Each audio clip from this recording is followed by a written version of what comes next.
All right, Coach, if you'll just start us off with a general statement, then we'll go into some questions. Yeah, no, excited to be here. Thank you guys for taking the time. Excited to have Ren and Aiden with us.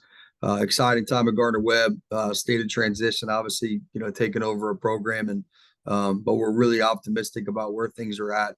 Certainly there's been success in the last couple of seasons and very grateful for that and looking forward to continue to elevate and continue to add to that success. And I think we've got a really good group of young men, really good group of coaches, and just eager to get put to the test. We open up with Wofford in week 1 and looking forward to that opportunity. And then can't wait to be a part of the big South-OVC and to see where we stack up there.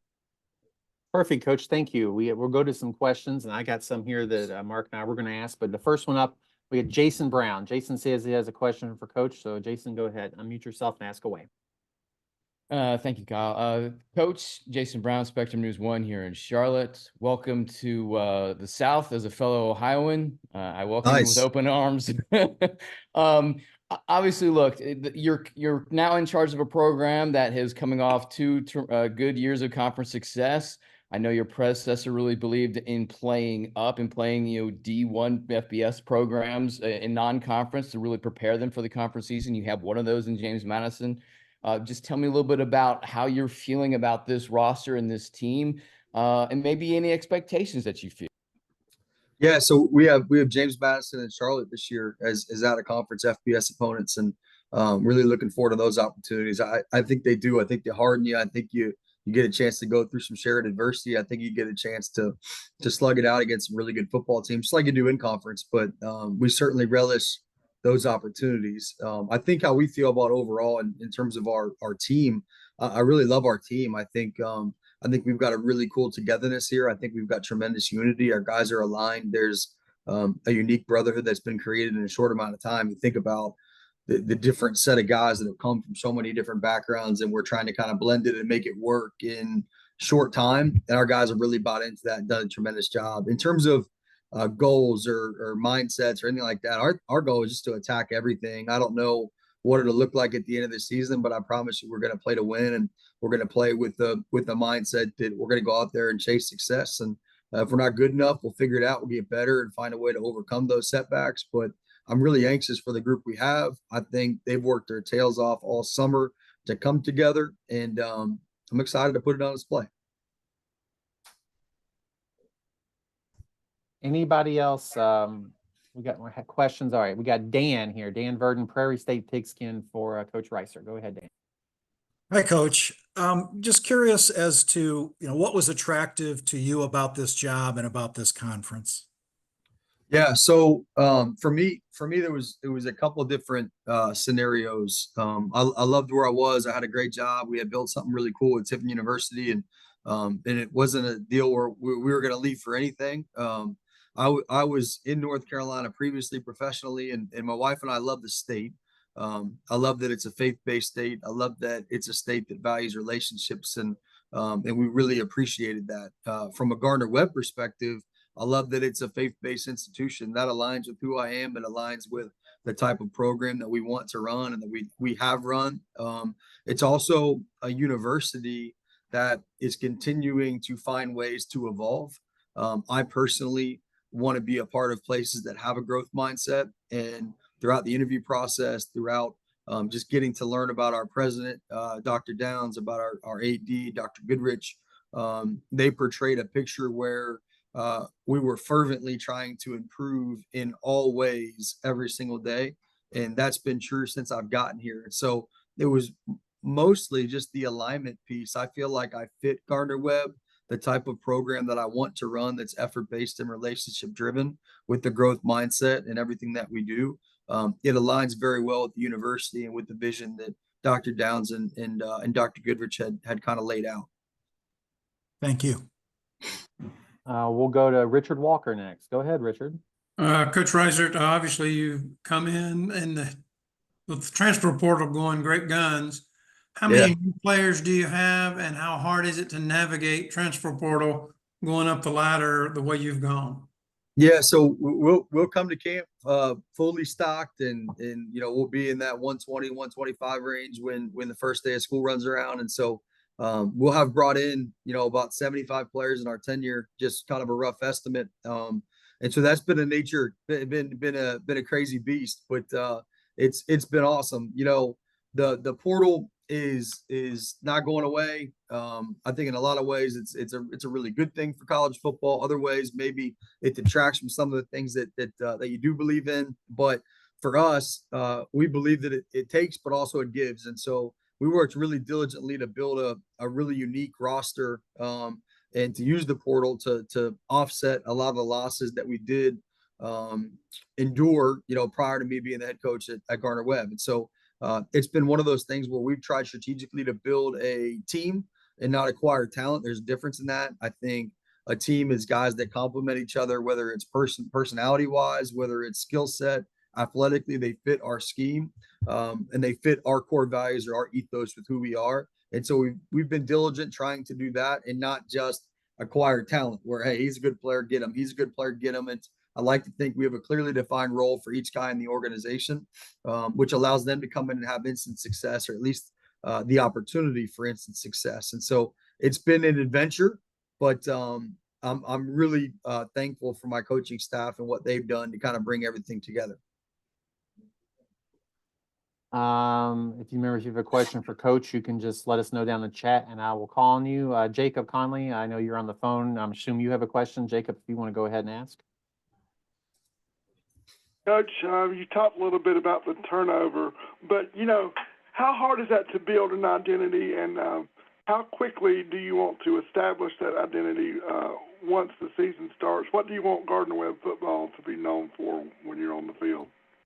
Yeah, I think we wanted to establish identity like 6 months ago, Jake, right? You want to do it right away. It's like, it's something that you're trying to force into it as fast as humanly possible. And I feel like one of our biggest limiting factors as a program right now is time, right? That's just the reality of our situation, where whether it's time to recruit, whether it's time to develop, whether it's time to establish a culture, time to really figure out who we are from an identity perspective, that is the limiting factor. Now, who we are and who we want to be, I tell you who we want to be. I think, offensively, we want to be an aggressive football team. We want to be one that's going to force the defense to handle tempo, force the defense to have to defend all 53 in a further width and all 120 in vertical space. And then we want to be a physical attacking group. Defensively, much in the same vein, we want to consistently put pressure on the offense and make them react to us and be the aggressor rather than the other way around. Special teams wise, I think you're going to see a group that, again, will be in attack mode. We want to be able to make big splash plays on special teams while being sound, but it's going to be a situation where we're going to really chase big plays and try and make game-changing plays in those situations, where I think that's really where you can win some big games. If you can win that special teams battle, that's huge. From an intangible piece, Jacob, I think the goal is to be the hardest playing team. Effort is one of our core values. We talk about it every single day. And then I hope that you're going to see a team that's energized and excited to play every Saturday. One of our ethos is we want to be the most excited team to do everything.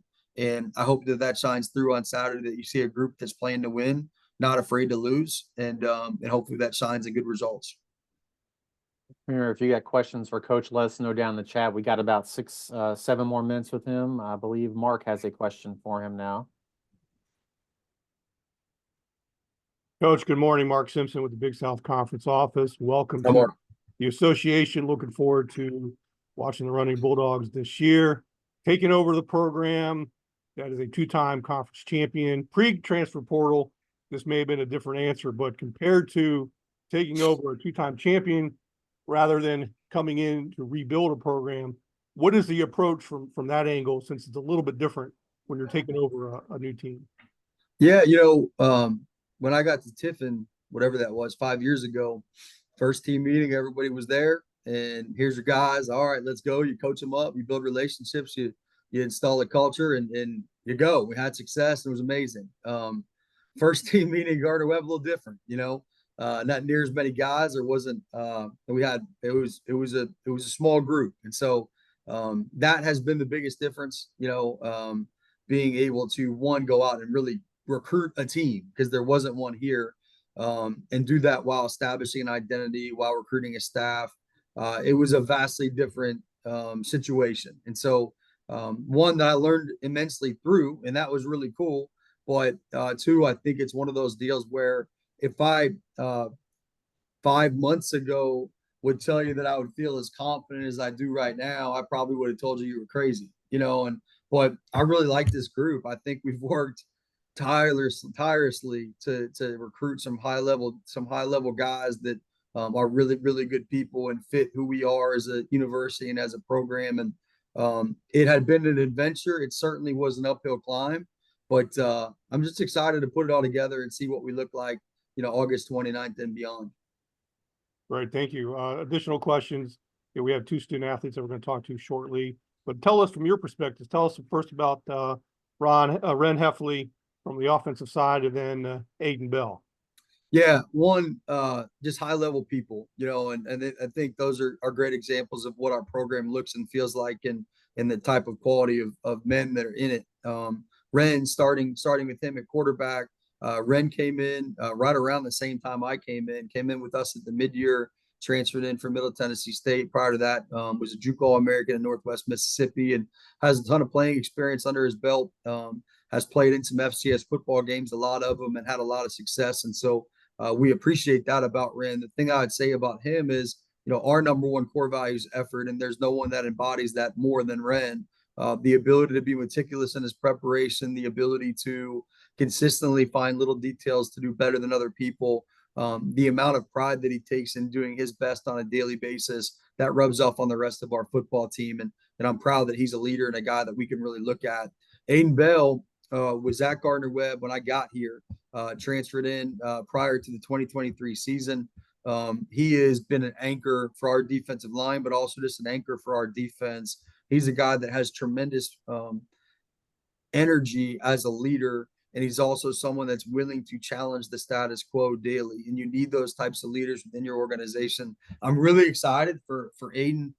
From a football perspective, I think you're going to see a different version of Aiden than maybe you would have seen last season. I think our scheme is a vastly better fit for him. Not better. It's different. And I think that scheme's a really good fit for Aiden personally.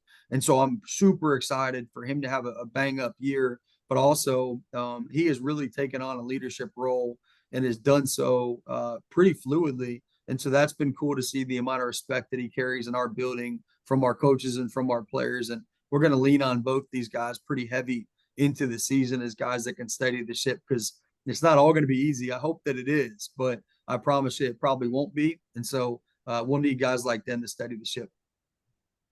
Great. My last question for you, a bit of a fun one. You have the North-South Barbecue Bowl against Charleston coming up. Just interested in what your favorite barbecue is. What's on your plate? What type of barbecue guy are you? You're gonna get me in trouble, Mark. I did we did a segment with President Downs. It was like a first downs with President Downs where he interviews you. And I thought I did a tremendous job until the barbecue question. And so I gotta make sure I answer this politically. So I grew up in Ohio. We did not really know barbecue. I grew up in Cincinnati. There's a place called Montgomery Inn. They have ribs. I don't know if you've heard of it. It is like a molasses-based sauce. I don't even think they smoke the ribs. They bake them or broil them or something. And I love them. And so that would be my favorite barbecue. But I do love all the wonderful barbecue places here in Western North Carolina that we have in Shelby and we have in Boiling Springs. And we're lucky to have a surplus of good places to eat. Super. Well, I know the barbecue bowl is set for November 2nd. Kyle, that's all I've got. Montgomery Inn's good stuff, Coach. Yeah, good Thank stuff. you. Way to go, I'll echo Coach. that. Well I done. appreciate that. Let's go. We have time for one more quick one for Coach. If not, we'll transition to Ren. Anybody else questions for Coach Reisert? All right, Coach, thank you so much. Best of luck to your team this season. Thank you guys. Appreciate the support and the coverage.